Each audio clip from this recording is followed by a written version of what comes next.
Welcome back. I know you do know that security of lives and property a very important matter. We've got the Commissioner of Police in the studio here with us, Mr. Imohimi. You know when they say police is your friend. Well, good to see you this morning. Good to see you too. Good morning. Good morning. Let's start off with traffic. Yeah. It's a night.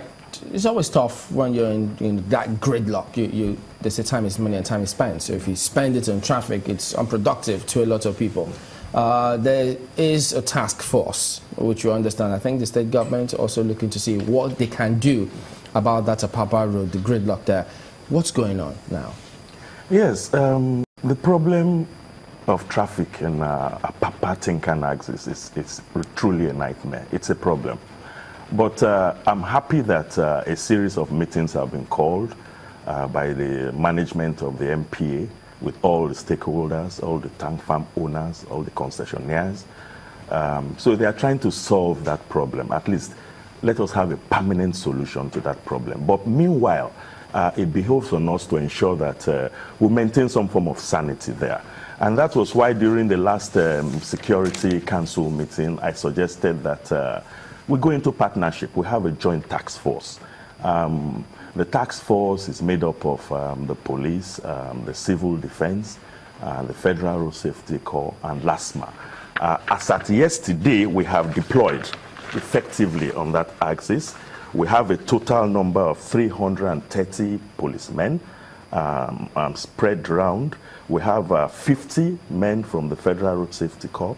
We have 50 men from LASMA, and we have 60 men from civil defense, making a total of 490 men, covering the following locations: Apapa, Ajegunle, Kirikiri, Trinity, Ijora, Badia, Surulere, Ikpondri, and Lioni.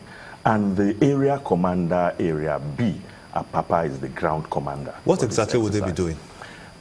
Their job, essentially, will be to ensure that these trucks and tankers maintain one lane as much as possible, so that other smaller vehicles could have some passage. You know that we have other businesses there. Some of my press friends in Vanguard have been calling me, lamenting the situation. Almost every day. Every day on it, they are worried, and I feel for them because we have other businesses there. Apapa is not only about the ports or the tank farms. So we must make sure that we ameliorate the situation for those other businesses, and also ensure that port users have access to the ports. And don't forget that we also have the issue of security.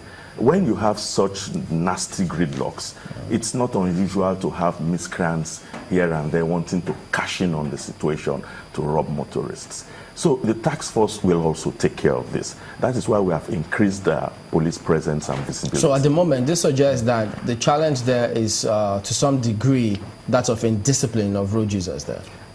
It's more than that. The problem is fundamental. I was there very late yesterday night, at between midnight and 1 a.m. Some of those trucks, when I talked to some of the drivers, they have been there on that spot for over a week.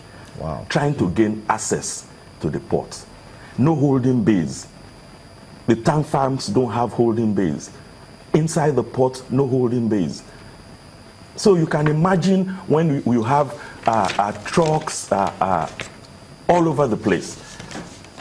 That's a huge concern. So it's a huge problem. Yes, because if that is the much of a problem that we're faced with there, what will be your recommendations to perhaps open up other ports that can accommodate those cars? Yes, if you ask me, as a temporary measure, I think MPA management must be looking into that. They need to talk to the concessionaires, those that so that they open up some bays for those trucks. All right, we'll come back to that if you still have a thing or two to say about it. But yesterday you had the press briefing at the office, and then you also responded to that report which was published in the Punch about the policeman whose ID card was found at a robbery scene. You eventually paraded some people there. You did say that you were going to make that investigation public. Yeah. But at the end of the day, is that putting a finality to that matter and what happened? No, it's not final. But it was necessary to set the record straight. particularly because the reputation and integrity of that policeman was concerned. Because when I saw that report, I was worried. Policeman stabs and robs, and that's ridiculous. And I traced, we have, our system is computerized, our personnel records computerized. So I immediately traced and located the policeman. Every member of the police force in Lagos? Of course, computerized. What do we need to do? If you get the number, if you get the something number, happens, if you get the number, I punch in and I get his location. So I traced him to Dolphin, and I sent for him. He now told me that he was robbed. I said, where did you report? He said, Area G. Fortunately, he got the registration number of the vehicle. So I sent some assets after that registration number, went to the licensing authority and all that. Eventually, we were able to arrest one of the suspects, recover the operational vehicle. The suspect was interrogated, he confessed. He led us to arrest others.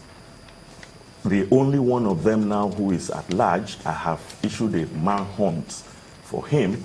And I decided to set the record straight because of course, it has come out in the National Daily. Yeah. Yes, I wanted everybody to know that this policeman is not an armed robber as alleged. He's just a victim. And fortunately, that gang has been gotten, and we don't intend they will be operational again in Lagos. Speaking about another gang, there was also this matter which you spoke about on the 22nd of October